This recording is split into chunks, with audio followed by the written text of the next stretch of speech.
안녕하세요, 여러분. 혹시 영원히 사는 법에 대해 생각해 보신 적 있으세요? 아주 오래된 기록 속에 그 비밀이 숨겨져 있다고 하는데요. 오늘 저랑 같이 그 실체를 한번 파헤쳐 보시죠. 자, 한번 상상해 볼까요? 만약에, 정말 만약에 누군가가 죽었는데 다시 살아 돌아온다면, 와, 이거 정말 영화 같은 이야기, 그야말로 기적 아니겠어요? 오늘 우리가 들여다볼 이 기록이 바로 그 기적 같은 이야기로 시작됩니다. 역사상 딱 한 사람, 무려 2번이나 죽었던 남자가 있다고 하거든요. 그의 이름은 바로 나사로입니다.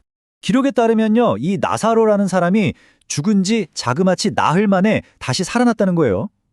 나흘이면 정말 믿기 힘든 일이죠. 근데 더 놀라운 건 뭔지 아세요? 당시 상황이에요. 이미 몸이 썩기 시작했다는 거죠. 그런데 정말 딱 한마디, 단 한마디의 명령에 그가 다시 살아났다는 겁니다. 그 한마디가 바로 이거였습니다. 예수가 이렇게 외쳤다고 해요. 나사로야, 나오너라. 와, 정말 대단하죠? 그런데 이야기는 여기서 끝나지 않습니다. 이 엄청난 기적에 사실은 한 가지 함정이 있었다고나 할까요? 바로 일시적인 기적이었다는 점인데요. 이게 대체 무슨 말일까요? 그렇게 기적적으로 살아났던 나사로가 결국에는 우리 모두처럼 다시 죽음을 맞이했다는 겁니다. 좀 이상하죠? 그러니까요, 여기서 정말 중요한 질문이 생기는 거예요. 아니, 부활이 진짜 가능한 거라면 왜 나사로는 또 죽어야만 했을까요? 바로 이 의문이 오늘 우리가 파헤칠 영생의 비밀로 들어가는 가장 중요한 문입니다. 그 질문에 대한 답은요, 이 기록이 말하는 두 가지 존재, 이 둘의 근본적인 차이를 이해하는 데에 있습니다. 그게 뭐냐면 바로 육체와 말씀의 차이입니다. 자, 지금 보시는 이 표가 모든 비밀을 풀어줄 열쇠라고 할 수 있겠네요. 정말 흥미로운 지점인데요. 이 기록은 두 육체의 근원, 그러니까 어디서부터 왔는지를 비교하고 있어요. 한번 보실까요? 먼저 나사로, 즉 우리 같은 인간의 몸은 흙으로 만들어졌다고 되어 있죠.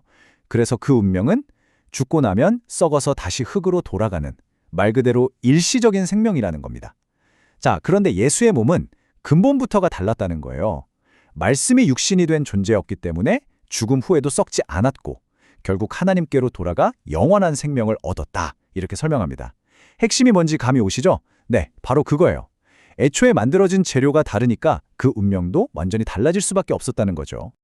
그리고 이 기록은 바로 이 차이점, 이것이야말로 영원한 생명의 비밀이라고 못을 박습니다. 오케이, 그럼 비밀이 무엇인지는 알았어요. 근데 더 중요한 건 어떻게겠죠? 그럼 도대체 어떻게 해야 그 영생을 얻을 수 있다는 건지 이제 그 구체적인 방법을 한번 알아보겠습니다. 이 기록이 제시하는 길은 아주 명확하게 3단계로 나뉩니다. 자, 첫 번째는 아버지 하나님의 말씀을 듣는 겁니다. 그리고 두 번째, 그 말씀을 전하는 예수의 말을 듣는 거죠. 그리고 마지막 3번째는 그 모든 말씀을 듣고 믿고 따르는 겁니다. 이 기록에 따르면 이게 바로 불멸에 이르는 유일한 길이라는 거죠. 자, 그럼 이 길을 끝까지 따라가면은 최종적으로 어떤 결과가 약속되어 있을까요? 바로 흙으로 된 몸이 아닌 새로운 영적인 몸을 얻게 된다는 겁니다. 그렇다면 영적인 몸이라는 게 대체 뭘까요? 이 기록에서는 이걸 하나님의 말씀으로 만들어진 영혼이라고 정의해요. 다시 말해서 흙으로 만들어져서 언젠가는 썩어 없어질 우리 육체와는 차원이 다르다는 거죠. 말씀으로 만들어졌기 때문에 썩지도 않고 영원히 사는 불멸의 존재가 된다는 뜻입니다. 자, 이렇게 해서 한 고대 기록이 말하는 영생의 비밀을 쭉 따라와 봤습니다. 결국 모든 이야기는 하나의 아주 근본적인 질문으로 돌아오게 되네요. 한 사람의 영혼이 하나님의 말씀으로 만들어진다. 여러분은 이 말의 진짜 의미가 무엇이라고 생각하시나요?